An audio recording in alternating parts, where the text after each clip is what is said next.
waxyaabihii kugu la yaabka badnayd ku aragtay film sameeyaasha Soomaalida maxaa kamid ah? Okay, waxyaabihii ugu la yaabka badnaa inda adeeg haye xad ka jeedaa cid Soomaali ku oran waxba garan maayo amba waxa ma garanay waxa sheeg amba waxa ma garanay waxa tus majority wadan waxa weeye waan garanay waan sameynay dadana waad arkaysaa qofkii iyo dad baragtay dhex badaalanay they're like okay let me help you hada so in your arrogance and ugu jirta laakiin arrogance kaasina waa barasho qof wuxuu doonayay inuu barto hadana laakiin caawimaad inuu qof weydiisto maraba. Assalaamu calaykum kusoo dhawaada CODKA UBAX waxaad ka daawanaysaan bogga YouTube-ka sidoo kale aad ka dhageysanaysaan adeega podcast-ka. Maanta waxay la joogaa codkiisa maqlayseen walaalkay Omer Farah. Omer waxa weeye film sameeye madax bannaan waxa uu filmaan dhowr uu sameeyay qaar editor uu ka yahay qaar uu director ka yahay qaar uu sheekada qoray barnaamijyo kala duwan oo uu ka sameeyay bulshada ku dhaqan wadanka uu ku nool yahay Canada. Sidoo kale waa tababare markay noqoto dhanka media iyo filinsamaynta. Omer kusoo dhawaad CODKA UBAX. aad baan u dhawaad aadna wada maasantay. Thanks for having me. Hargeysa kusoo dhawaad sidoo kale. aad baan u dhawaad Hargeysa. Marka la eego Omer waa Soomaaliga saad ugu hadlaysaa cajiibka ah ee layna kala garan. iyo inaad Canada ku dhalatay. iyada lafteeda ma filinsamaynta soo ka qayb qaadatay. maya horta ilaa kharasiyo waalidkay baa horta aan go'aan ka qaatay anagoo yar in aan ka soo guurno Canada oo nimanna Hargeysa waxbarashadeena ku dhameysano jaamacadeena ku dhameysano aan dhaqankii ku barano diintii ku barano dadna anagoo waaweyn oo cilmi leh oo aan la khalkhalin karin oo waxba lagu sameyn karin dalkii ku noqday dalkii dadna horta waxa aan ku soo celinayaa hooyadayba horta go'aan ka lahayd oo iga sheekaysay igu tiri aan waxaan go'aansanay in aan iskaga soo guurno aan ciyaalkana aan ku korino Hargeysa. It was in the 1999 markaan imanay Hargeysa san ma ahayn aad buu ugu duwanay halsadan laakiin ka waran qof Canada ka yimid oo first world country to 1999 Hargeysa it's different laakiin haddana waan la qabsanay dalku waa dalkeenii dadku waa dadkeenii cidsaa ku soo eegaysa ma jirto oransan ninkani waa nin shisheeya dadkii baad u eeg tahay ma jirto family-gii baa jooga dadkii baa jooga so horta iyagan horta marka koobaad aad u mahadnaqaya iyaga go'aanka qaatay go'aankaasina alxamdulillah rabbil caalamiin waa successful day. film sameeyaa tahay ilaa Hollywood ba socotay goorma dareentay inaad filimadu ay yihiin garoonkaagii ood ku ciyaari karto? aan kulliba daawashadu horta ka bilaabmaysaa saad aad u daawan jirtay NBC2 baan u daawan jiray saad NBC action dadku u daawan jireen anna u daawan jiray and then film baa jiray aan daawaday I don't know back in 2000 maxay ahayd and then filmkaasi wuxuu magaciisa iloosanay laakiin I remember the premise iyo wuxuu ka hadlay baan xasuustaa toddoba character midba sheekadiisa laga sheekeynay so all of them waxay iskugu yimaadeen meel laakiin toddobadaasiba sidii ku yimaadeen vantage point absolutely yes waa Spain sama exactly was vantage point baan daawaday and then I rewatched it and I rewatched it because of I didn't know protagonist waa ayo antagonist ka gartay because they show it laakiin protagonist waa ayo dhammaantood way hayn because way ka qayb qaateen. That movie changed my life because when raadin jiray I'm like okay let me find the name but you want xasuusnaa berigii laakiin marka fikradaas ay igu dhalatay okay fikradaas ahayd in toddobada qof or 6 people or something inay dhammaantood the film laga wada sameeyo la soo raaco it's like a character driven markii dambe baran doona laakiin markaa hore waxay lahayd wax la yaab leh and then that started journey gida inaan bilaabon kamarad and then kamaradi jeclaado hadana sawiraan qaad hadana sawiraanti ka kaalay hadana video ka kaalay hadana it just kept on going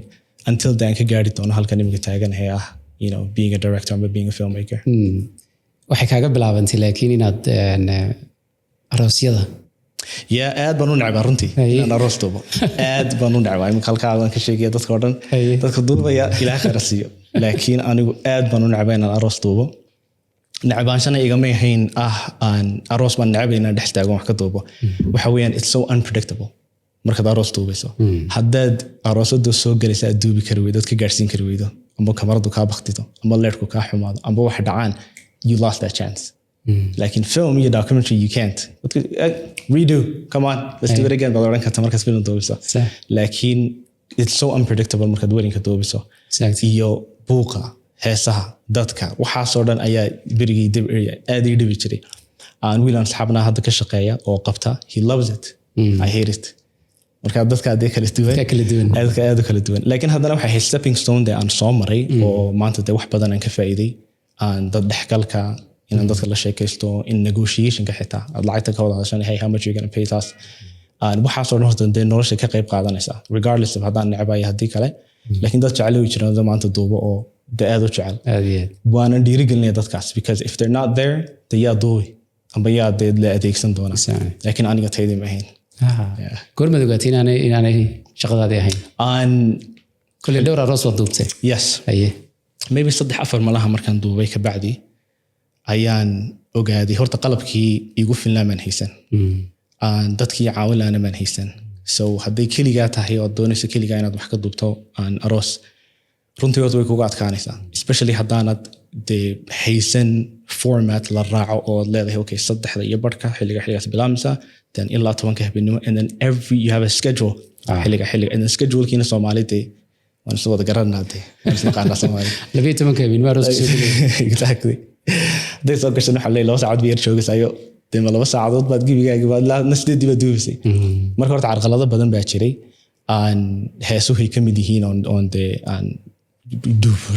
the whole music oo de maaragtay sameecadii baad ag taagantahay maanta dhan waad socotaayo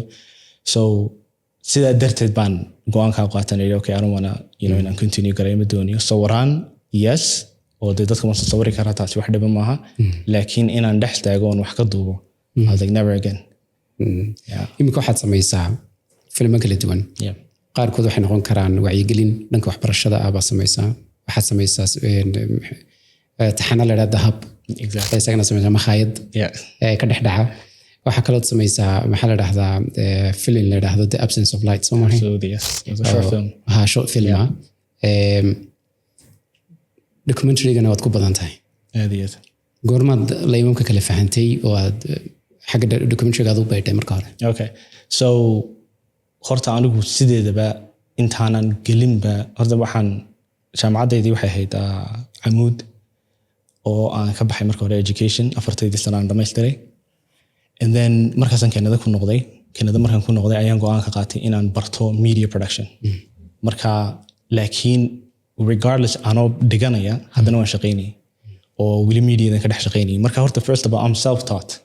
ana isbaray amba YouTube aan daawado amba aan de matalo waxay dhahdaan samee aan ka daba sameeyo and then storylines ka waan akhristay documentary typeskiisa aan akhristay film typeskiisa aan akhristay waxaasoo dhan hata ana isbaray waan la isbari karaana wax maaha runtii aad u adag waxay u baahan tahay passionka qofkeeda inuu yahay qof passionate waxaan marka waxaan runtii jeclaaday inaan sameeyo horta documentary in the beginning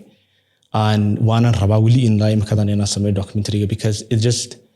documentary horta wuxuu kaga duwan yahay filmka it touches the audience and waxaanay kaga sii fiicantay waxa weeyaan regardless haddaan qof wadada igu arko igu dhahdo inuu meeninkii documentary-ga sameeyay baa tahay I'm happy because that's muhiimadda documentary-ga waa intaa in aad dadka taabsiiso tusto in an emotion aad ka soo saarto the same thing filmku raadiyo waxa weeyaan a sense of emotion markaad ka soo baxaysa maxaad dareemaysaa sinimoga markaad ka daawatay filimka maxaad dareemaysaa like what do you feel haddaanu qofku waxba dareemin maad gaadhin muhiimadaadii so it's important horta de in marka qofka de aad taabato dadka audience-ka daawanayo marka and then markaasaan kala gartay this is fiction this is non-fiction the fiction has its own format non-fiction has its own format structure kiisa form kiisa style kiisa types kiisa way ku kala duwan 100% haddaba saanad u noqon qof dee aan cilmigii ku fiicnayn waa inaad labadiiba horta barataa aan documentary-ga aan wadwado oon dhegeysto oon daawado but at the same time movies inta lagama maarmiyo de waan daawan jiray weligeyba marka waxaan daawan jiray movies-ga the BTS director's cut director-ko interview bixinaya producer-ko interview bixinaya actor-ko interview bixinaya so just to get a sense of see loo sameeyay maxaa ka dambeeyay budget teleg baa ku kacay intay dadkan ku qaadatay same thing with hadana documentary baan daawaday and then I'm like okay ka daba tago ama documentary horaan daawaday oo ka basoo 1990 2000 whatever and then markaasaan leeyahay okay aan ka daba tago aan soo baadho aan ogaado bal dee muxuu ku doortay stylekan because 6 nooc baa jira documentary-ga 6daa midun baa dee mid ka midun baa wax ku duubay filmkay noqotay there's different genres there's different themes there's different maxay markaa kaasi wuu ka hawl badan yahay so that's why documentary-ga aan marka hore xoog u saaray oon doonayay bal hadda inaan dee aad u baadhoon dhex galo but again self taught ama YouTube aan daawado ama bugaagan akhristo markaa jaamacadda markaan galay isaguna media production bay jaamacaddu inoo dhigaysay 4 sano ahayd media production ay inoo dhigeen ma ahayn kumay koobnayn the filmmaking iyo documentary filmmaking they were also teaching us graphic design illustration and even tech ban baran even journalism ban xitaa qaadanay oo koorsooyin badan bay ahaayeen anigu nasiib wanaag jaamacaddeedii camuud shahaadadeedii bay aqbaleen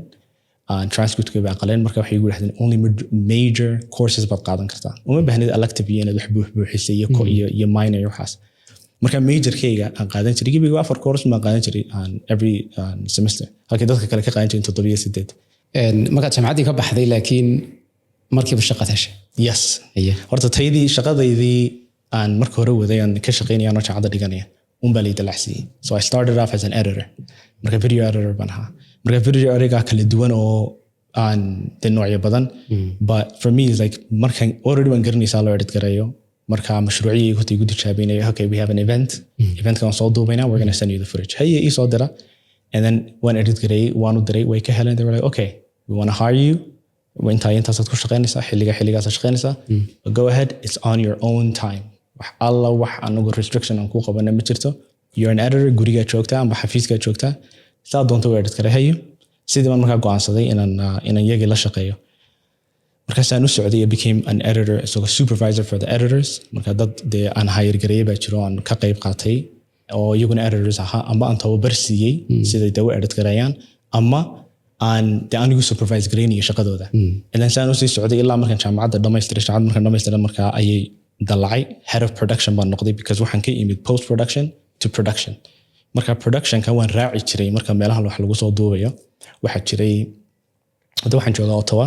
oo ah dee caasimadda Canada waxaana nagu badan wasaaradihii diplomatskii embassy-yadii ayaa aad u jooga qolooyinkaasina way iska bixbixiyaan mashruucyada they're like hey maanta waxaan u baahanay event we have a corporate event waxaan doonayaa inaad ka soo qayb gashaan oo noo duubtaan so waxaa nagu badan corporateskii eventskii waxaasaa nagu badan marka kuwii baan deetana raaci jiray then eventskii baan ka qayb galay jiray wixii si loo duubo okay anoo already garanaya but haddana you have to be a sponge oo wax kasta dan waa inaad qaadataa oo inaad maaragtay soo boodin oh okay waan garanaya waxa inaad odhan marka sidii baan markaa productionkiina kaga shaqeeyey and then after that markaan jaamacaddii qalinjibiyey baa laga dhigay head of production at the studio marka head of productionna dee shaqadiisa badan qofka head of production and you're doing everything from inaad furto albaabka to inaad soo xidho wixii u dhaxeeya labadaas waad qabanaysaa producer kuma ka hawl badan bas exactly producer kuma ka hawl iyo the creative director ko qofka dee aan ugu sareeyo oo meesha jooga but production head of production horta wallahi dee waxaan aan qaban horta waa bad number intana bay horta ahayd majority of the time haddii studio aan joogo dad badan oo podcast duubi jiray baa jira noo iman jiray aniguna runtii aan ka furo habeeyo hagaajiyo u diyaariyo way maadaan way soo fadhiistaan way duubaan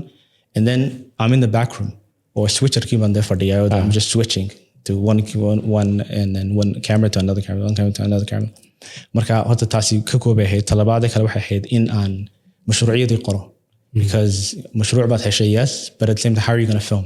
and then when hadana diyaarisa and budgetkii when a timelinekii diyaarisa you need to schedule yaa shaqeynaya yaa maqan yaa waxaan qabanaya and then mid kasta aad la heshiisaa also inaad equipmentkii diyaariso because haddaad baxayso meel tegayso there's a lot of equipment oo storeka ku jira and then kuwii inaad soo saarto kala saarto tirada okay imisa waxaan qaadanaya tripod imisa light baan qaadanaya imisa camera baan qaadanaya wixii haddana inaad kala saarto so the head of production does everything wixii studio ku saabsan oo dhan qofkaasi horta wuu qabanaya waxaad imika sheegtay in qofka Soomaaliga ah ay ku adag tahay inuu idhaa ma garanayo waxa maxaad uga soo joogtay ku xasuusataa horta way jireen dad waxay jiray dhalinyar badan baan horta la shaqeyn jirnay oon hire gareyn jirnay may ahayn targetkana horta dhalinyar laakiin waxay ahayd in aanu ka qayb qaadano city of Ottawa oo dowladda hoose basically ayaa dowladda hoose waxay leedahay budget loogu talagalay mediada oo u gaara so it's either media filmmaking iyo arts saddexdaas ay siiyaan haddaad company tahayna wixii baad dalbanaysaa ood leedahay okay budget baan u baahanahay mashruuc inaan helo citygii baad ka dalbanaysaa citygii kaba soo qaad waxaa biigu siina $1 million out of that million waxay ku leeyihin $250,000 you need to hire youth dad yaryar waa inaad hire garaysaa so either high school amba imika high school ka baxay waa inaad hire garaysaa so waxaasna wax kala maahay waxa dhiirigelin lagu dhiirigelinayo dhalinyarta inay filmmaking ka bartaan amba in dadka waaweyn experience-ka u gudbiyaan oo ka ay ha ku wareejiyaan marka dad badan oo Soomaaliyeed marka hire garanay ana u tartam jiro no Soomaali waan hire garanay because we need Somalis and marka horta way jirtay taas inaan hire garay and then markaan hire garay baa waxa dhacday inamo badan baa nagu dhex jiray inamada badan de Soomaali iyo waaniga ku hadlaydaanu labadiiba Englishki and then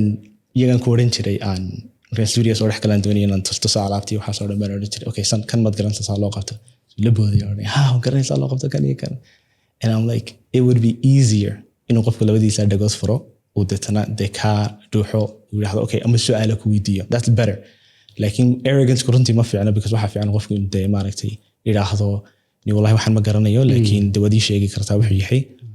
and marka horta taas ku yar badnayd and then markaasaan gaar u la baxay anigu inamada and I was like hey I know inaad garanayso probably TikTok baad ka daawatay probably YouTube baad ka daawatay that's good laakiin arrogance waxa ka fiican markaas dad qofka su'aalo weydiiso arday how even ano inta lag man hadana maanta arday hay hadii dad iga waaweyn maanta ay jiraan oo maartay imaado meesha igu raxdo okay filmmaker for 45 years I'm not going to say anything 45 years qofka filmmaker safka soo gal absolutely I'll stand behind it wax alla wuxuu farta ku fiiqo waan qaban marka saas horta runtii fiican laakiin again one arkay all cultures you know dad badan ba halkaan ugu nool every single race every single ethnicity kuwana they wad arkaysa dhaqankooda si u dhaqmayaan kuwan wad arkaysa si u dhaqmayaan kuwan kale wad arkaysa si u dhaqmayaan marka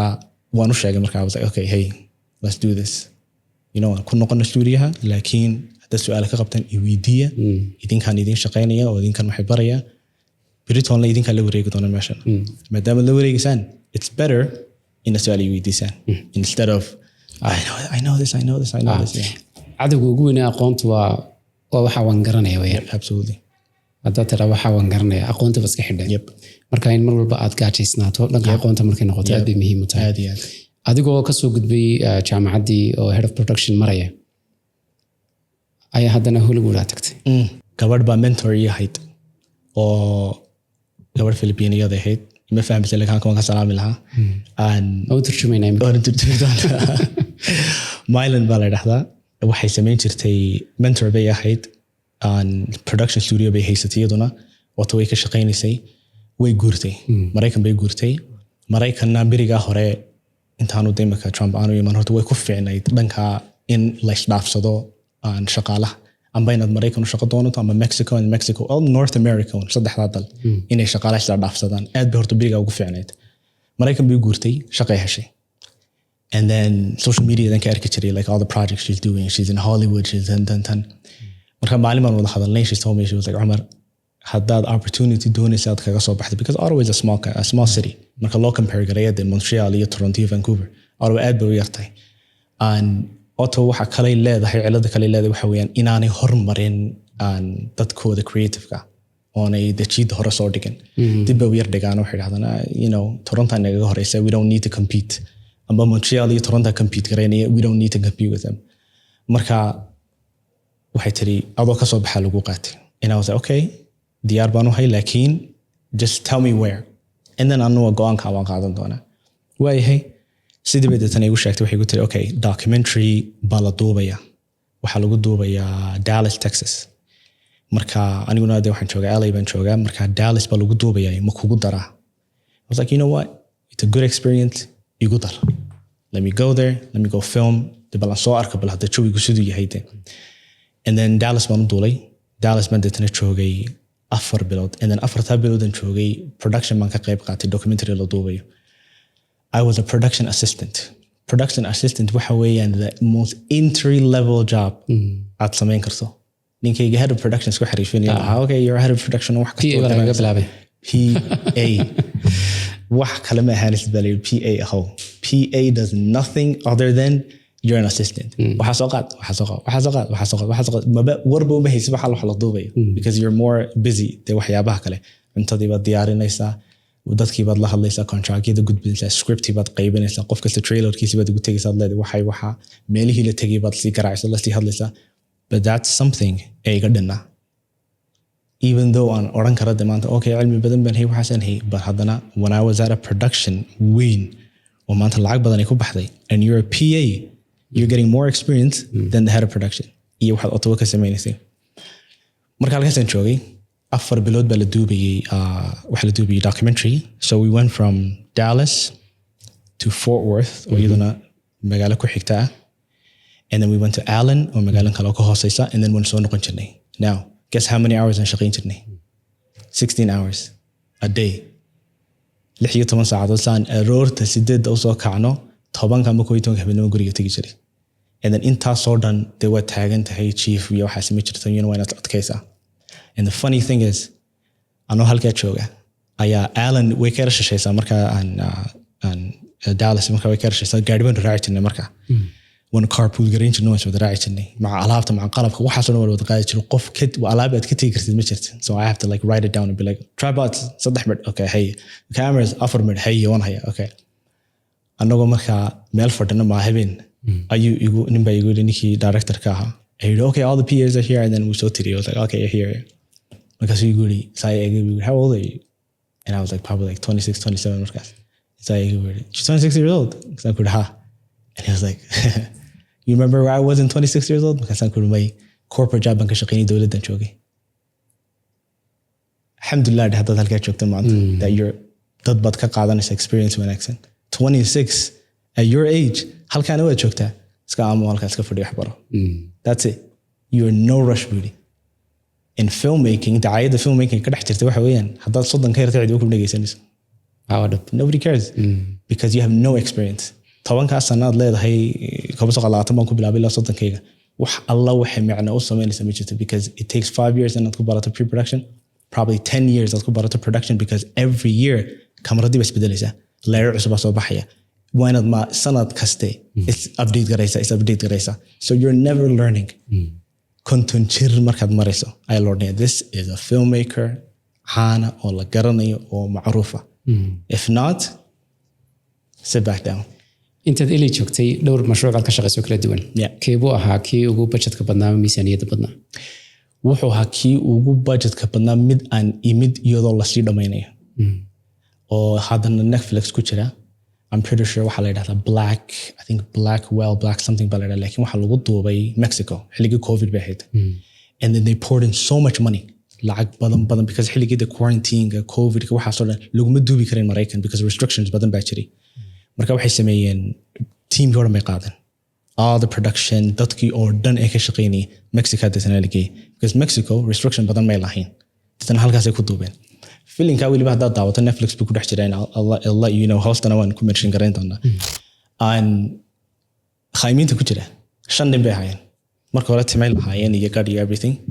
and then marka labaad la arki doono gaadhka laga xiray shaarbo because cid kale la hayr gareyn karay ma jirin. So now they're just changing facial hair kooda. Timo way lahaayeen way gaabiyeen timohoodii. Dhowr qof laga dhigay. Dhowr qof lahayn. Because dadaan jirin exactly. Corona. Exactly. Hadda isra qof hayr garay muddo ku qaadanaysa in qofkaasi talaalkii soo maro. Haddana quarantine ku jiro, haddana markaas you know what, we have makeup artist baan haysanaa tima samayn karta, let's change it. Ugu dambeyn qaayanka ku bilaaba wuxuu ku dhamaynaya isagoo shaarbo quraale oo bilaatay oo qof kale marka budget badan bay geliyeen. I think it was close to 25, laakiin 25 kaasi markay EBN or distribution rights ki markay distribution rights ki heleen oo EBN ayay dadana noqotay ilaa adu budgetkii loogu talagalay probably like 35 or 40 million dollars. Marka production ka shaqeynay horta LA ku yaala on budget kiisu ka yar yahay 20 to 30 million horta ma jiro. That's waliba taas loo yaqaan a medium production company. I'm not talking about Universal, your Netflix, iyo waxa kama hadlayo. I'm talking about the smaller production companies. Dadka hire garaya because you need to start there and then korwa inaad socota marka these are medium production companies, and then lower production companies waxay siisada sameeyay. Marka kuwa inta badan cidiba filmmaking de uma geliso budget ko nu ka yari, but these ones are 50 to 30 to 20 million dollars a year bay helaan, and then it depends on them iyagu sidii ka yeeli doonaan aan lacagtaas. Ma qofkan ay writer ba soo baxay oo kale markaas they're like okay we're going to give you 10 10 million ka wayna dadna filinka ku samaysaa. And then by the end of the year ay dadna 5 million ama million yar siinayaan dadka according go ahead and produce your film. Umar kamaad baranin the production ko kaliya kamaad baran like waxaad ka baratay qaybta kale management ka lafteeda iyo sida filimka distribution ka loo qaybinayo loo kala iibsado. Maxaad aragtay? Well, horta beriga hore 3 baa loo qaybin jiray filmmaking 3 stages. So it was pre-production, production and post-production. Markii dambe waxa soo baxday in ay dhahan 2 stage oo kale aan ku soo darinaa. A development stage and then a distribution and marketing stage. Ama distribution and promotional stage. And because qoladii post-production ke qaybta edit garaynta ayaa tiri anagu ma samayn karno. You cannot edit the film but also distribution kiya kama qayb qaadan karni, marketing kiya xaysiintii waxa soo dhan. Marka laga dhigo department gaar deetna PR kii iyo qoladaas soo baxay distribution ka agency-daas. Qaybta development kana pre-production ka ayaa waxay tiri anaguna the pre-production kii marka qayb qaadanay ay research, location scouting, and Allahumma salli ala Muhammad, script coverage, and rewriting, supervising. Waxa soo marka qayb qaadanay. We cannot develop a film. Developing wuxuu u baahan yahay inaad albaab kasta ku garaacdo. Every studio you're like, hey, 2 million baan u baahan ma siin kartaa. 3 million baan u baahan ma siin kartaa. 2 million baan and then they have to believe in waxaad samaynayso. Because if they don't believe it, they cid alla wax ku siinaysa ma jirto. So you have to convince them. Marka labada haddaan ka hadlay development ka intaan laga yaabo dadku inay aad u garanayaan laakiin labada development ka and your distribution ka marketing ka development ku waxa weeyaan qofku markii ideadu ku soo dhacdo. That's where it starts. If you idea markuu kugu soo dhacdo waxba ba qorin and you have an idea of one scene atara okay waxa filinka dhici doona and then inta waxay ka dambeeyay development baa la dhahdaa. You're in the development stage. Brainstorming kii baa imanaya inaad qortaa imanaya inaad la kulantaa imanaya aan cinematography ama director photography inaad convince garaysaa loo baahan yahay u sheegtad ku tiraahdo waxbaan duubaya wixiina waa sida lightingkii ka waran kamaradii ka waran maxaan isticmaalnaa maxaan ku duubaa dadtan iyagiida aad la wadaagto because halkaa marka la joogo you have one job either you're a director or cinematographer or DP amba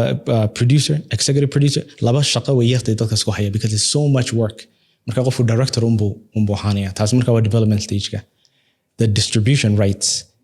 iyo marketing ka haddaan ku dhaahdo ma aaminaysaa Netflix doesn't own a camera. Kamarad ma haysata Netflix may iibsan wiligoodna may invest garin kamarad. Waxay leeyihiin a streaming platform laga daawado filmaanta because they buy films. Waad samaynaysaa marka dhamaystirto oo aad leedahay maanta hadaba suuqa gee but hey anaga ka iibsanayna because waxay arkayaan suuqii because dadkii iyo suuqii baa isku eegaya maanta waad aragtay comedian Dave Chappelle anytime we stand up sameeyo Netflix waa diyaar, Paramount Plus waa diyaar, Disney waa diyaar, ABC waa diyaar, and Universal waa diyaar. Dhammaantood waxay doonayaan inay iibsadaan rightska ka qaadaan. Rightskaasina hadduu doono wuxuu noqon karaa 5 sano inuu Netflix 5 sano ku jiro 5 sano ka bacdi meel kale loo tegi karaa hadduu doono. Hadday kordhisanayaanna dee iyagaa raba inay kordhisanayaan okay 10 sano nooga dhigtana. Marka Disney, Amazon is the same thing. Amazon kamarad ma wiligood ma iibsan kamarad. They have a studio and all they do is license films, series, documentaries, films. Intaas may qabtaan way license garayaan. Haddaba anaga noo daabiilayn xaysiinta because they have a platform, Twitter, bahaysan social media isticmaalayaan. They have Netflix itself oo ay one ka dhigi karaan because it's a system that you create garayeen. Exactly. Even though aanay cidiba daawanayeen oo dhan okay kama helna filinkan but they can still grab your film and then number 1 bay ka dhigi karaan and they can still push your film. Push garaynta xitaa la push garaynaya ciyaar maaha. Some people iyagoo aad arkaysa inay ku soo daaleen in lagu soo shaqeey waxa soo dhahda Netflix doesn't push their filmkooda ama serieskooda ma push garayso and there's reasons behind it. Hadday doonayaan inay maaragtay hoos u dhigaan value-ga filmkaaga ama value-ga hoos bay u dhigi karaan because they're going to push it to number 10 oo kale ama hoostaa lagu tuuraya and then way kugu adkaanaysa hadii inaad kor u soo kiciso. Marka that's the distribution and xabada kale and then the marketing kusuguna waxa weeyaan xaysiintii. Again haddii social Netflix ama Disney ama Amazon isticmaalaysa dee filmkii or marketingka iyagaa ku filan oo uma baahna maaragtay posterskii wixii berigii la samayn jiray inaad meelaha lagu dhadhajiyo uma baahna. Dadka independent-ka ayay aad ugu adagtay marketingka because you can put in as much money as you want. Way adkaanaysa in aad qof gurigiisa ka soo kicisa tiraa cinema film wanaagsan baa ka socda even though magacaaga garanayaan workaaga ma garanayaan waxaad soo bandhigaysa ma garanayaan marka horta way ku adkaanaysa dadka inta badan independent-ka. That's why agency at the time la soo saaray marketing agencies oo lacag ka qaadanaya odhanaya anaga xaysiinina. We're going to take it to cinemoyadan geynina, we're going to push social media lacag gelinina, saanu push garayna, aanu promote garayna waxaaga. Marka marketing agency horta warwaytu way fiican tahay oo dee way sameeyaan wanaagsan, especially haddaad maaragtay dee filinkaaga aad leedahay maya dhaqaaqayo, they help you push it. Dadkii loo baahnaa bay u geynayaan, waxay u yeedheen haddii doonaan dad ay garanayaan oo dee macaan oo ku xidhan iyagii ay konayaan come here, let's premiere baan sameynaa, premierega kaalay ka qayb qaado oo nala daawo filinkii oo dee at least social media soo yar dhigo maaragtay say dadku u arkaan una imaadaan. Marka tallaabooyinkaasoo dhan soo martay dee Hollywood iyo LA aad kasoo dhammaatay, waxaad go'aansantay adiga laftaada inaad production company samayso. Absolutely.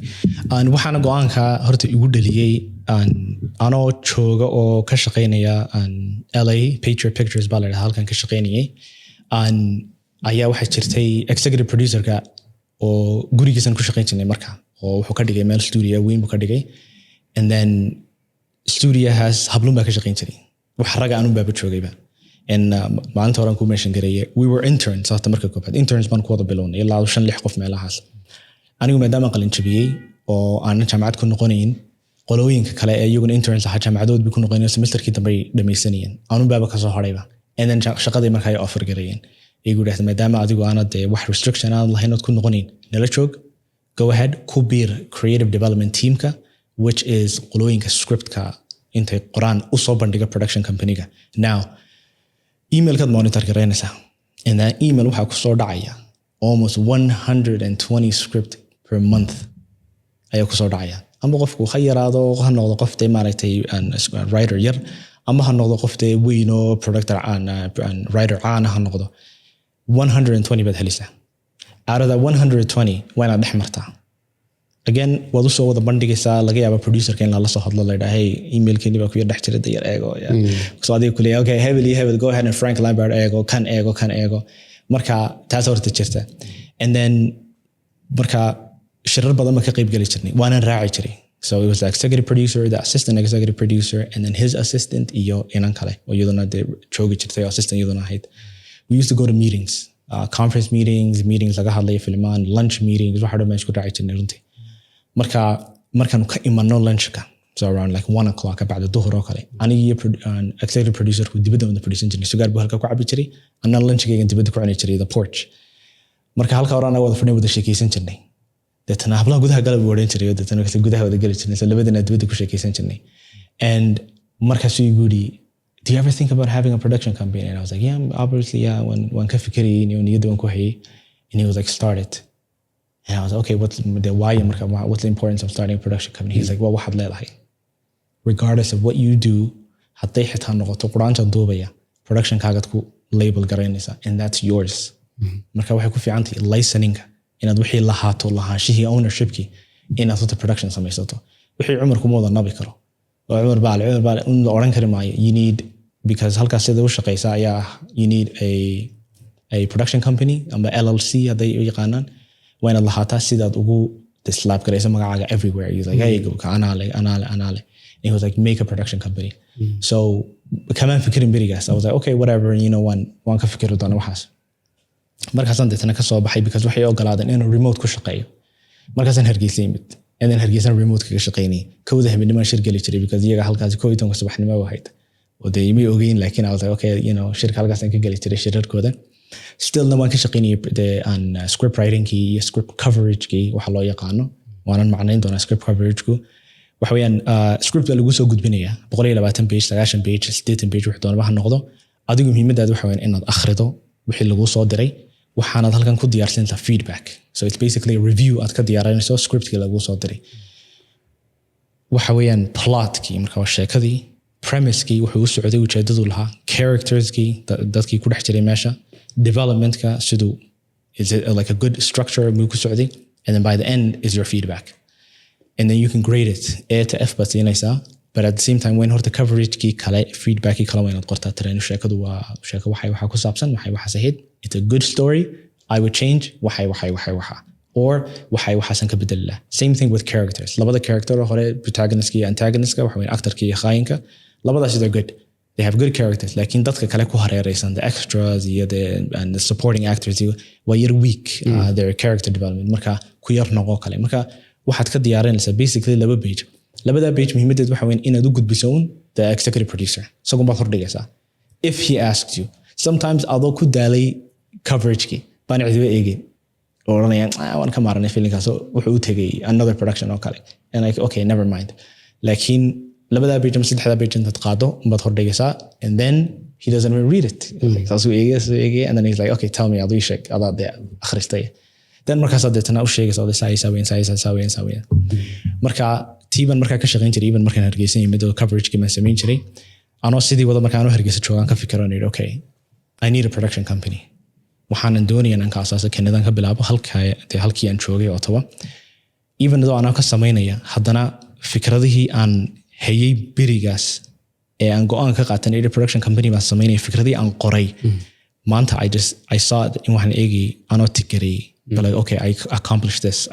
this YouTube channel for okay I accomplished this dadka warayso I accomplished this dad badan soo xareyso oo connection badan sameeyso okay I accomplished this so alhamdulillah rabbil alamin it's good to have an ownership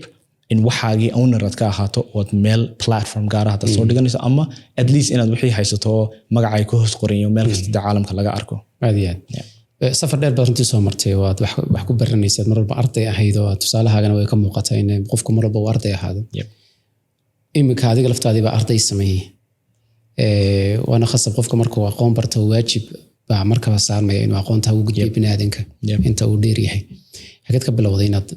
dadka barto waxa taqaan waxay horta ka bilaamatay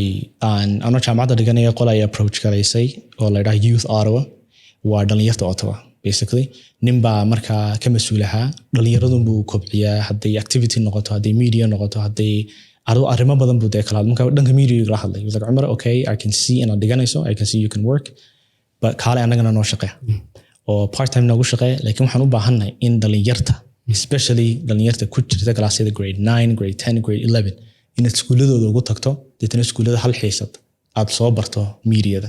so you have a month or 2 months meelahaas siin jirnay inta badan deetana waxaan diyaarsanayaa anigu the education maaha I already know how to create everything diyaarsan jiray oo qorqoro diyaar then ardayda waxaan ugu tagi jiray markaa galaasyadooda so inta badan 3 ama 4 iskuulo ii dhow ayaan tagi jiray Richmond baan tagi jiray Canterbury iyo mid kale Kanata ku yaala and then another one in March because adult school buu halkaas afraadan tagi jiray oo dad waaweyn baa dhigan jiray marka xiisadaasina waxaan u dhigi jirnay mediada so college chibi production daas sameeyay loo edit gareeyay wax loo duubay intaas ma marin jirnay it was good actually because ardayda waxaad ka dareemaysaa in ay aad u xiiseynayaan talabaadii kale ardaydani waa arday technology ku soo kortay mobile ku kortay laptop ku soo kortay taqaana saa loo edit gareeyo kuma baahnaba أنا محن بدي مركز just a foundation. I was like okay what garanti صار حضوه what garanti صار حلو edit because they're using CapCut. هي وأنا دمجت إنه نضوني بكورنيان. Just a foundation ما ندتشني مركانه. يهمدي إذا واحد إن سول لي حيو ونكسول لي حيو دنك media ده. ونشأ على سيانة ده okay this is the media this is what you do. كسي ويدين ترين how many hours do you work? You know some days واحد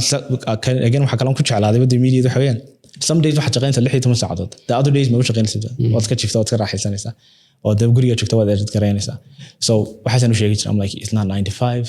you know ma kala haysid dawladdu ma shaqeynaysa shanta kama soo baxaysa adoo daalan adana jimbad 16 saacadood ba shaqeynaysaa one day you're good maalin 2 saacadood maalin 8 saacadood maalin intaas ma shaqeynaysaa and then they used to like it like okay wallahi that's a great idea waxaan doonaa sameeyno again media ma wax duubito inagu dadka naga dhaaracsan inta badan waxa weyn media okay waxba lagu duubayaa mediadu ama qaybta filmmaking ama directorku wuxuu ka imanaya from researching to grant writing to script writing intaasoo dhan ilaa laga gaadhayo to marketing to distribution to editing to sound producer to color correction color grading dadkaasoo dhani waxay soo hoosgalayaan umbrellada mediada ay soo hoosgalayaan laakiin inagu qofkii kamarad qaataanay xudo qofkaasi filmmaker way director way xubdo baa la oranaya waxa jirta taasan ka dhaadhicin ardayda waxa jirta in waxyaabo badan oo qalad fahansanahay dabcan waa aqoonteedii inaga maqan tahay kamaradu waa hal shay uun oo kamid ah agabkii wax duubay absolutely oo ilayskii waa kamid ah oo magaranaysa mikrofoonadii iyo codkii waa kamid ah wadarkiis waqtiga inagu qaadatay inaynu absolutely halkan oo kaliya hagaajino marka waxyaaba dadku ma ka dhayalsan waxa kamid ah ilayska oo bacadka duhurka dadka lagaga duubay dad xagga sare kaga imanaysa qofka oo wax magarasa diffuser ama ka cilinayaanu jirin ama codkiiba lama daneeyo oo isagoo jawaab waxda hayo ma jiraan waxyaabo noocaas oo kale oo aad ku aragto bulshada Soomaalida oo ay ama qalad fahmeen ama aanay fahansaneyn batootere aan horta xabada koobaad ku horeeyo soundka iyagu mahmaah waxay leeyihiin la yiraahdo we can watch a bad video but good audio but not a bad audio with good video marka video xun waan daawan karaa laakiin codkiisu nadiif yahay laakiin video wanaagsan ma daawan karo codkiisu xun yahay because anytime you're watching ilmada adoo daawanaya haddaad aragto codkoo ka xun dee waxaad odhanaysaa in maxaan sawirku baan daawadaa marka laakiin haddaad daawanayso video xun oo amba video dee yani qaladaad badan ku jirto laakiin codku nadiif yahay you can still listen to it oo wax dhiba maaha iskaba waqtiga adoo doonto podcast ba ka dhigo oo dhageyso so muhiimadda ugu weyn ee marka wax la duubayo waa soundka sound is number one again what agab naga caawinaya jira like this microphone oo kale oo naga caawinaya soo aan codkeena si nadiif ah soo baxo mixer kaasa jira way naga caawinaysa inay hagaajiso codkii but at the same time sound is so important haddaanan maanta anigu ahaan lahayn filmmaker amba aanan director iyo halka u leexan lahayn I would be a sound engineer I would create music beats aad baan u jeclay inaan sameeyo but they suurtoobi weydeen oo halkan baan u leexday but I love it aadna waan u jeclay in horta soundkaasi nadiif you have so many options xitaa marka hadhow aad gelinayso edit garaynayso haddaad ka tagto qaybta effectka iyo qaybta soundka you have so many sound effects oo codka lagu nadiifiyo dad badan baan garanayn waxyaabaha codka lagu nadiifiyo ee ku jira amba Adobe Audition oo kale amba Adobe Premiere Pro and marka horta taasi horta waa noo muhiim in codkii aanu iska hagaajino cod nadiifa oo wanaagsan I don't care if it's a podcast if it's a documentary hadday waraysi tahay muhiimaddu waxa weyn haddaad cod nadiifa aad maqlayso you're going to listen to it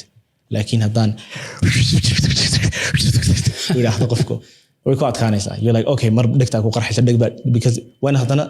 dadka dhegeysanaya audience-ka dee saa mobile moodaha qaar baa dhig ku dhegeysanaya qaar baa samada geeyo aad u dalacay telefoonkoodii qaar baa dhegahii dhegeysan aad u dalacay so haddaad ka khalkhaliso like ku samayso way aad bay horta u xuntahay taasi marka inaad qofku tixgeliyaa wanaagsan leveling by leedahay soundku you can level it you can gain hadday yar tahay waad kordhin kartaa you can add so many things ayaad ku samayn kartaa soundku horta waa ta koobaad inaan horta aad iskaga hagaajina weyaan the other thing is lighting cadceedu is the best lighting in the world but you cannot use it all the time yes cadceedu waad isticmaali kartaa waxaad leedahay okay dushaan u baxano whatever that's okay cid aad ku diidaysa cadceedu isticmaalkeeda ma jirto ilaahay baa nasiiyay taas laakiin isku halayn ma leh cadceedii adoo isku halayn wala okay kaliya bari duhurkan doona cadceed baa kaliya soo bixi doonta ay dareer noqon doonta then maxaad sameyn markaa then you have no option now you have to have lighting inaad barato now lighting kiiba hadana the boqolaan nooc kala baxaya podcast has a certain lighting film has a certain lighting documentary has a certain wixii hadana waa inaad kala barato lighting ki the gaffer ninka shaqada la yiraahdo ninka gafferga shaqadiisa wax kala ma aha inuu sarab garayo lighting weeyaan documentary aan ku sheegan duubinanta aan Texas jooga nin baa farta lagu fiiqay lagu ninka markasta he's a gaffer for 16 years wiligii la isku muday inuu kamarada shido shaqadiisu waxay lighting kaasun meel kasta looga yeeray now he's not the only one dad badan oo kale jiro de gaffer ka soo shaqeynaya taas oo dhan laakiin de wuxuu haystaa wuxuu la xiray cargo pants ayuu xiray jeebadii hareeraha ku leh jeebad kasta way screwdriver baa ugu jira tape baa ugu jira maxay baa ugu jira kan kale ugu jira kii lightka lagu cabiriyay isla markaa halka dambe iftiimi jiray all that baa u yaala because waxa weyn wuxuu ahmiyad buu geliyay shaqadiisa that lighting is important waana loo yeeraya director photographer iyo gafferku markasta wada shaqeeyaan haddaan kamarada habeeyo qofka lighting habeynaya waa isla markaaba ila gartan okay I want this side I want Rembrandt lighting I want half and half I want overhead I want to do this deetana qofkii deetana waa inuu la fahmaa marka inaguna lighting ka runtii cadceedan isku halaynaa cadceedan la isku halayma kharashkay doonta ka gasho lighting is important kamaradu quality-giisu soo yar tahay oo gibigiis baa doonto 25 megapixels lamba ka hooseeyo ku duubayo if you fix your lighting wuxuu noqonayaa top notch same thing haddaan mobilkayga bartaa dhigoon okay I have enough lighting but mobilkayga ku duubaya wuxuu soo baxaya kama aan quality aan wanaagsan buu soo baxaya videogu film sameeyahan style-kaaga waa nacmo that's a good question and waxaan oran lahaa I love mystery I love thriller labadaas horta aad u jecelahay inaan sameeyo and I love in qofku markuu daawanayo film aanu garanayn waxa soo socda. I want to trick you. waxaan doonaya in adoo sugaya gidaar inaan albaabka afro. You know, you can go inside here. And marka mystery and thriller are probably labada aan aad ku jeclay inaan sameeyo inaan daawadan aan jeclahay. And marka maaha, it's not like, you know, every single mystery da hadana kala duwan oo de nooc kala baxa, but like in kuwa la yiraahdo like a psychological thriller ama Allahumma salli Muhammad, like hata taas horta marka koobaad like Criminal Minds oo kale inaad aragtay weyn that series, they have waxay leeyihiin like a twist. Marka twist badan baa ku jira. I think that's my style aniga instead of when it comes to film. sheekada tebinta lafteeda iyada lafteeda stylekaaga waa noocma ama storytelling. Storytelling is waxyaabaha ugu muhiimsan marka la sameynayo filmmakingka. And waxaana loo kala saaraa saddexba awalba loo kala saari jiray. So it's act 1, act 2, act 3. Standardkaas aad weligeed ba la raaci jiray, cidimay bedeli jirin. There's always like exponential phase, you reach the climax, resolution, and then closing. Laakiin berigii dambe ayaa la bartay in qofba act 1, okay, it's act 1, laakiin I'm going to change it a bit. Act 2, okay, I'm going to change it a bit. Act 2, I'm going to change it a bit. And marka dhowr nooc baa soo baxay structure-da. dhowrkaa nooc soo baxay runtii horta uu fiicantay qofku in uu hal sheeko intuu soo qaato isku dayo in intaan noocba ku samayn kara sheekadiisa ama intaan structure ama intaan format u marin karo. And hero's journey baa jira. It's more like a circle basically. And waxaana filmaanta and Harry Potter and all the Marvel movies, Batman, Superman, waxay maraan inta badan hero's journey because you're following a hero. It's character driven. You're following a hero runtii. And laakiin tan kale ee maaragtay structure-ka amba storytelling-ka approach-kayga anigu horta ma arag weli qof san sameeya, laakiin waan baari jiray. So what I do is waxa igu soo dhacaya one scene, just one scene. I don't care where it is, maybe waa bilow, maybe waa dhexmeel, waa dhamaad. Markuu igu soo dhaco waan qoraa, and then markaan qoro ayaan haddana go'aansadaa inaan to build around it. So scene-kii waan hayaa oo waan garanaya, laakiin ma bilowba ma dhexma ma dhamaadba. Okay, hadduu dhex yahay, let me go forward and then build act 1, and then let me go backward and build act 3. Saasaan inta badan wata aniga. That's a good idea. Amba waxaa igu soo dhacaya act 3 oo dhamaadkii oo kale resolution-kii, dagaalkii u dambeeyey, whatever way dagaalamayaan. And then you're like, why are they fighting? And then you think about act 2, and then halkaas conflict-kii deetana ka bilaabmaya, and then go back to act 1, and then saasaan deetana anigu runtii u qoraa. Ma arag runtii qof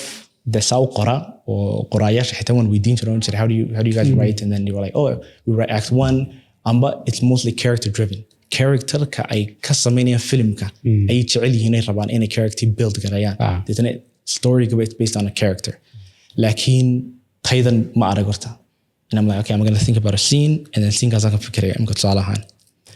I'm going to think about a scene. Nin baa gabartaa wejiga u qabtay. That's how he's holding. maxaad u malaynaysaa in what act baad u malaynaysaa inay ku jirto that scene? Confrontation. Which one would it be? Act 1, 2, 3? 3, soma. Now let's build hadaba. Let's build around it. Let's go back. Muxuu qabtay markaa wejiga? I'm giving you. Muxuu qabtay? Come on, you're a filmmaker now. Muxuu qabtay wejiga? Anything. Okay. Sirtiisa sheegtay. Okay. Sirtiisa maxay ahayd? Sirtiisa maxay ahayd? Dadku dilaayo guriga sariirta hoosteeda meydka ay ka heshay. There we go. Good. Now, go back to his childhood deetana. Isaga iga sheekay. His childhood. Wuxuu ku soo koray orphano. There we go. Naxariis mu helin. There we go. So that's act 1. And then act 2 is climax-kii iyadoo heshay.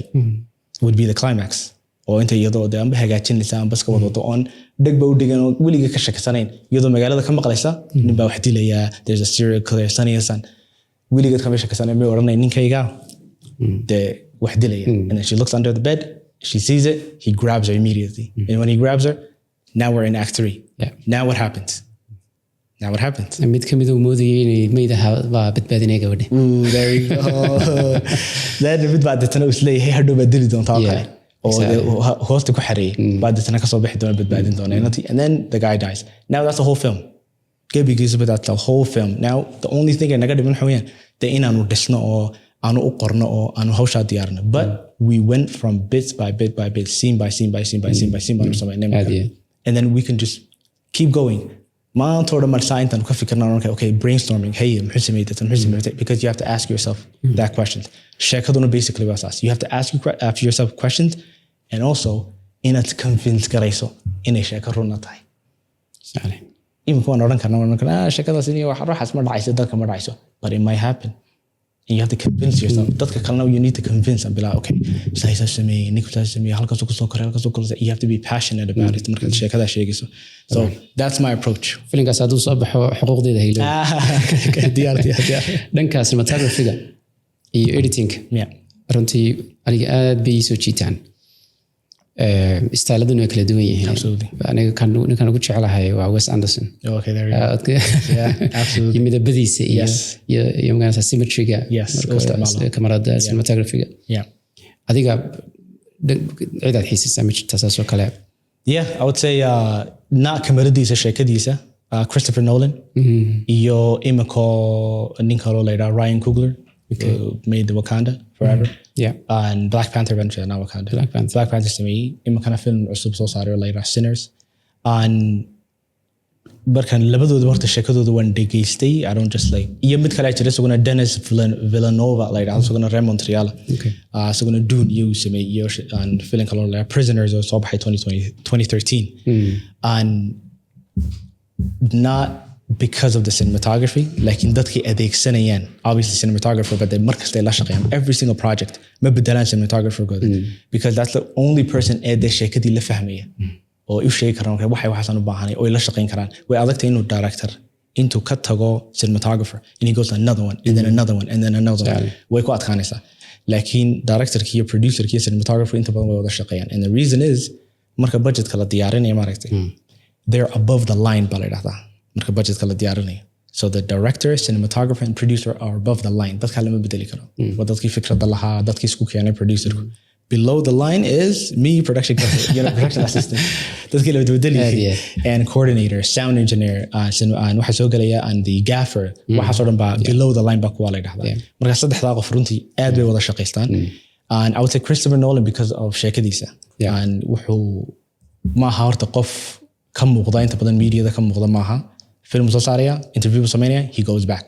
5 sano hadana maqnaanaya Tarantino kale exactly he does Tarantino waxa uu go'aansaday wuxuu xidhi 16 films one sameynaya and then after the 16 one joojinay and I think he stopped him in sii ku laakiin waa saas oo kale because mudday ku siinaysa inaad ku fikirto oo aad film dhan oo almost $100,000 million inaad sameyso mudda lagu siinaya obviously dadkan way ku aaminsan yihiin hadaad la timaado tiraan film baan haya the feeling that I saw, how much is it? What's the budget? And they're going to be like, hey, 200, maybe 300, maybe 500, maybe $1 billion because Magrizi Avatar Gusamini was almost $1 billion.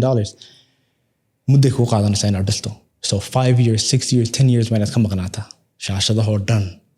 And you need to go back to your writing stage. When a store ka ku noqotaa, basement ka ku noqotaa, halkaad ku qoraysaad ku noqotaa. Was kow ka soo bilowdaa deetana sheekada. Amba aad qoraalka de kow ka soo bilowdaa. So I would say Ryan Christopher iyo Denis Villeneuve saddexdaas horta runtii aan aad u jeclay filmantooda ilaa haddana maad sheegin adiga production company-gaaga magaciisa oh yeah sorry waxaa la yidhaahdaa Ghost Story Production baa la yidhahdaa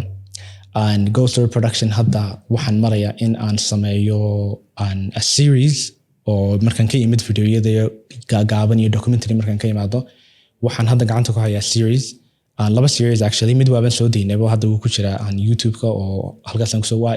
it's a comedy basically The Office waa daawatay it's a mockumentary waxaan ku sameynaynaa cafe employees ga sameeyay way qosqoslayaan it's more funny waxyaabaha ka dhaca coffee shop-ka caadiga ayay doonayeen inay duubaan and then mashruuc ay la yimaadeen and then ana mashruucii baan u qoray oo u dhamaystiray and then I went through the whole format kan qor ilaa duubitaanka ilaa edit gareyntii markaa the other thing aan gacanta ku hayay waxa weeyaan series la yiraahdo 9 to 5 unfiltered and ujeedadan ka lahaana waxa weeyaan horta magaaladii Ottawa ahayd nuguma badnaa dadka creator-ga ee wax sameeya runtii marka waan u soo bandhigay dad badan oo soo bandhigay baa jirta on ku yiri I want to do a series guys waxa la 9 to 5 basically adaan shaqada ku raacaya in shaqadaada markaan ku raaco waxaad ii sheegaysaa waxaad qabato between 9 to 5 and then between 9 to 5 kaas ayaa dad badan oo waxa jira doonaya wixii inay aan ogaadaan laakiin haddana dad ay ka arkaan aanay jirin ama shaqada qabtaan aan garanayn markaa gabadh baan usoo bandhigay ay ahayd physiotherapist ahayd xafiiskeedan kula kulmay halkaasaan soo fadhiistay and then we talked so basically de sidii caadiga ahayd la hadli lahayd qofka maaragtay u yimaada clientka ay la hadlaysay but at the same time de waan duubiyey waan qoslinay we were doing all that dadku runtii hata xabadda way ka heleen because waxay ku yidhahdeen okay sample bay ii noqotay aan dadka wada dirayo aan ku leeyahay de noocaas oo kale aan doonaya aan sameeyo next episode we did another one aan la duubay inaan reer Djibouti oo Muay Thai-ga ciyaara inankii markaan ka duuban dhamaystiray baan haddana inankii documentaryna ka duubay ciyaar uu u diyaar garoobay competition so I did before the fight during the fight and then after the fight deetana saddexdaasaan u kala saaray and then inankii wuu ka helay fikraddii aan usoo jeediyey so we did before the fight waa diyaar garowgiisii oo dhan so from how he prepares what he eats waxaasoo dhan qofka dagaalyahanka wuxuu samaynayo during the fight waxaanu raacay ilaa ringii uu ku dagaalamay agtiisaan taagnaa oon halkaa kaga duubiyey nasiib wanaag uu badiyey duu laga badi lahaa yar adkaan lahayd and then uu badiyey and then markaasaan u gudbinay after the fight and then markaasuu tusay the bruises iyo waxa dhaawaca soo gaaray transparency dantan uga lahaa intaasun bay ahayd in la arko dee dhaawac bay leedahay competition amba sportkanu ku dhex jiro isaga markaan dhamaystiray markaa waxaan sameeyey haddana waxaan u tegay a clinical neurologist nin ku takhasusay maskaxda concussionku horta aad ku takhasusay qofku markuu madaxa maskaxda wax ka noqdo shil baabuur kufo meel ka dhaco kubad ku dhacdo concussionka soo gaadha ayuu ku takhasusay and then he did an assessment ayuu igu sameeyey wuxuu tusay assessmentku u maro qofka clientka concussionka ku dhaco and then I filmed that ugu dambeyn oo ahayd episode 4 waxaan ka duubay police officer oo shiftigiisa raacay again dadkani markaan usoo bandhigay wallahi email iyo phone call ayaa iga xigay inaan gaadho and all I'm doing is connection inaan maaragtay diyaariyo inaan sameeyaan ujeeda markaan waxaan u diray the series ayaan police officer ku diray ku yidhi barnaamijkaasaan doonaya inaan duubo he watched it email baan isdhaafsanay waan wada hadalnay waan kulanay maalinta ku xigtana waan duubnay because they understand especially qolada halkaa jooga they understand muhiimadday leedahay in uu qofku soo bandhigo not just shaqadiisa but like his talent and his profession inuu soo bandhigo iyagu xidhaan no publicity is bad publicity haddii publicity wanaagsan ay tahayna go ahead you have good publicity haddii publicity xun tahayna de waxaad leedahay wan usaa umaan jeedinaya come idinku kaalay especially coffee shop yada inta badan review xun haddii laga qoro maaragtay madaxa xanuunaya oh no we have a bad review no kuwa halkaa jooga inta badan waxay sameeyaan they invite people they like qofkii bad review-ga qoray be like you know what no kaalay next time it's a free coffee if you had a bad experience bad coffee waxaasoo naga kaa caawinno kaa hagaajinna dadka kale la jiibinaya le wallahi waruna meel xun meeshaasi again way soo bandhigaan free gift cards bay sameeyaan dadkii wax siiyaan marka they know because they understand muhiimadda ay leedahay publicity-gu exactly marka then markaasaan sameeyey and then I have other episodes oo soo socda iyaga oo imika haddan production ku jira post production ku jira neurology waxaan wareystay naturopathy oo arrimaha dabiiciga ah waxaan wareystay gabadh looyarada oo baastay imtixaankii bar examka oo imikana lawyerkii criminal lawyer weeyaan at the same time ugu dambeyn waxaan wareystay gabadh kaloo UFC-ga iyaduna dagaalkan UFC-ga dadooda aragteen kaas gabadh ku jirta oo dagaalanta markaa saddexdaasiba imika they're in post production waana sii wadi doona because waxaan doonaya inaan gaadho inaan mayarka Ottawa ka duubo and then markaan mayarka ka dhamaystirana season 2 season 3 inaan saa ku sii wado different provinces Canada dhan inaan soo maro oo dee qof kasta aan wareysto bal hadda other people Omer mawduucan aad u jecelahay baan ka hadlaynayo laga yaabaa inaynu inala dheeraado waa soo noqon doona si gaar iyo codka waxba waxaan doonaya inaan ku weydiiyo adigu wax ka socotaa wallahi runtii hadafkaygu horta waxa weeyaan inaan cilmigana sii korodhsado aan meel sarana ka gaadho because professionku uu kooban yahay maadaama uu kooban yahay it's narrow on maaragtay takhasus iyo waxba laga baahnayn waa xirfadayda inaan kobciyo aan adkeeyo that's the only thing I need to do haddii filmmaking tahay haddii documentary tahay haddii duubitaan tahay whatever it is muhiimaddeedu waxa weeyaan horta inaan ku dadaalo aqoontaas kobciyo wixii dad aan ka caawin karana aan ka caawiyo weeyaan horta muhiimaddeedu waxaad joogtaa magaaladii hooyadii fanka magaalada Hargeysa imikana dee fanka filmaanta waa qayb fanka ka mid ah kacdoon filim baa ka socda oo runtii imika bilow ah ma jiraan talooyin aad u hayso film sameeyaasha kala duwan Hargeysa jooga iyo inta ku daawanaysa adduunka joogta marka la eego khaladaad aad soo samaysay uga faa'iideyn kartaa ma jiraan horta way jiraan horta aad baan u applauding basically aan u mahadnaqaya dadka badan ee filmmakerska aan hawshan waday Hargeysana jooga amba Somaliland jooga amba dalka dibaddeedaba jooga horta wax wanaagsan bay hayaan runtii aan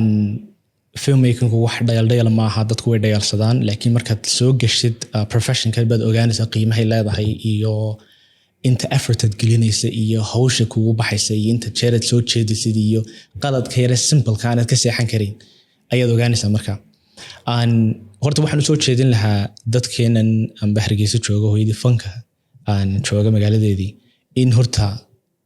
funding horta la siiyo I don't care halkay ka imanayso fundingaas amba dawladdu ha bixiso amba dawladdu hoose ha bixiso amba hay'ado kale ha bixiyaan in horta dadka la maalgeliyo oo la siiyo funding wanaagsan oo ay ku sameeyaan filmaantooda dad badan oo fikrado badan baa haya baa jira amba documentary amba film haya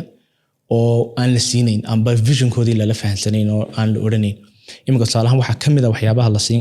loo siin karo waxa weyn competition in loo qabto oo competitionka la yidhaahdo qofkii ku guuleysta waxaa laga caawinayaa his filmmaking and short film competition baa la samayn kara waa kan anigu bas sameeyoon ku bilaabay short film competition marka horta taas way fiicantay amba dawladdu ha caawisan ba cidii madax bannaan whatever it is ha caawiyaan in mentors loo sameeyo oo jaamacadahan badan ee accounting iyo business wada dhigaya inta laga yeeladayo iyo amba watan hawshoodii laakiin in department loo furo filmmaking amba department media in dadkii loo furo dad badan baa raba inay bartaan meel ala meel u maraan aanay garanayn marka horta taasina waa muhiim ta kale marka qofku soo saaro udetana filmkii soo saaro short film documentary soo saaro inaanu ka niyad jabin inta qof ee daawatay taasina horta waa muhiim YouTube baad soo dhigaysaa ka soo 400 qof baa arkay and then you like waxaan doonayay 3,000 inay arkaan waxaan doonayay 10,000 inay arkaan muhiim ah numberkaasi because I can show you documentary aan sameeyay oo 99 view maraya ba mashruucyadan ka helay ay ka badan tahay because sanad dhan baan mushaharkii ku bixinay mashruucan dawladda kaga helnay because of that documentary aan sameynay so don't look at the views because 99 kaas waa dad bal maanta imagine go back 50 years go back 100 years bal maanta inta qof ku daawata ee podcast kan daawata hadda aabahan baa uga sheegtay koornaad ku tiraado 127,000 oo qof baa videoga daawaday madaxa qarxila that's nonsense day because 127,000 oo qof ma garanaya isagu adigu ma garanaysa 127,000 oo qof but adduunyada kala joogaan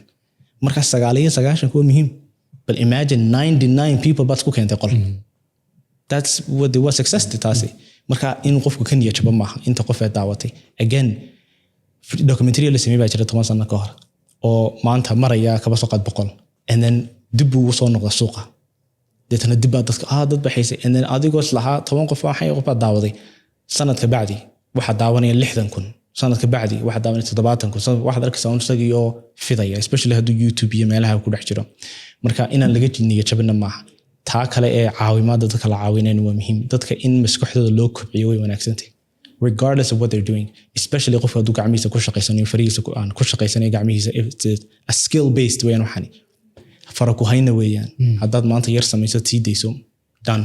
you're going to forget everything adduunyadana hore u soconaysa it's going to update it they're going to change the camera they bedelayaan waxaan dhan bedelayaan marka in dadka la maalgeliyo oo aad la dadaalo oo la yiraahdo okay waxaad adigu halkaas hadafkaas aad leedahay Soomaaliya wax duubta doonaysaa okay waan ka caawinaa ama kamarada loo iibiyo amba editing loo iibiyo dibadda programmadeena waa qaali imika wax lagu edit karo in waxaas oo kale laga caawiyo dadka fiican competition loo sameeyo lacag la siiyo la maalgeliyo ay hortaan aad ugu dhiirigelinaano waxaan aad ugu faraxsanahay jaamacadda Camuud ay imika bilowday qaybta fanka ama filmmaking marka ku dayda baan leeyahay jaamacadda kale insha Allah ta'ala that's good jaamacadda weeyaan bade jaamacadda dabcan dhanka maamulka ama dawladana xilba ka saaran oo dhiirigelinta fanka iyo suugaanta imika in hoos loo eego ugu dambeyn maxaad kaga baxaysaa codka ubax waxaan kaga baxayaa horta aad baan idin salaamayaa dhammaantiin inta daawanaysa aan maban salaamin ba intii hore waan iska dhaafay iminkaan salaamaya dhammaantood ka dabagelina waxaan doonayaa horta runtii inaan ku gabagabeeyo meel wanaagsan baan maraynaa dal ahaan iyo dad ahaan iyo culture ahaanba we're moving upwards, we're moving forward. dadkuna in Somaliland ba sideedaba ay noqoto hub la imaado oo wax lagu duubo inay noqoto aad u muhiima. Jordan, New Zealand, Australia production waaweyn male laakiin waxa weyn hub wax lagu duubo dadka u imaado because it's cheap waxaanay u imaadaan sida wax loogu duubo. Inagu buuraanu leenahay, bad baanu leenahay, saxaraanu leenahay. We have everything. We have the best strategy geographically ku yaalaan nahay. Marka inaanu dadka soo dhaweyno